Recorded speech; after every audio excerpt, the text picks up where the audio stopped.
Vadnagar smart police station દ્વારા આયોજિત કિડનીના દર્દીઓને સેવાર્થે સ્વ રણછોડભાઈ જીવનભાઈ સોલંકીની ચોથી વાર્ષિક પુણ્યતિથિ નિમિત્તે મહારક્તદાન શિબિર કેમ્પનું વસંતપ્રભા હોસ્પિટલ ખાતે આયોજન કરવામાં આવ્યું, જેમાં પોલીસ કર્મચારી સહિત આજુબાજુ ગામના લોકોએ પણ ખૂબ મોટી સંખ્યામાં બ્લડ ડોનેટ કર્યું।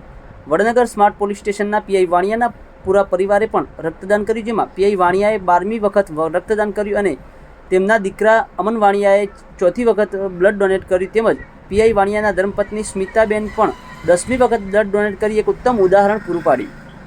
પીઆઈ વાણિયાના માર્ગદર્શન નીચે 6 વખતથી બ્લડ કેમ્પનું આયોજન કરવામાં આવ્યું હતું। રક્તદાન કરનાર દાતાઓને પણ હેલ્મેટ આપવામાં આવ્યું હતું, જે પણ એક ઉત્તમ ઉદાહરણરૂપ પુરવાર થયું હતું, કારણ કે હેલ્મેટ પહેરીને વાહન નિયમોનું પાલન પણ થઈ શકે છે। સિવિલ હોસ્પિટલ અમદાવાદ ટીમ ખડેપગે હાજર રહી સેવા કેમ્પના આયોજનમાં સહભાગી બની હતી। આ પ્રસંગે વસંતપ્રભા હોસ્પિટલના ડૉક્ટર ધવલ મંડલિક, ડૉક્ટર કિસ્તી ઠક્કર સહિત હોસ્પિટલ સ્ટાફ પણ સેવા કાર્યમાં જોડાયો હતો। Online TV news Farooq Memon, Kheralu.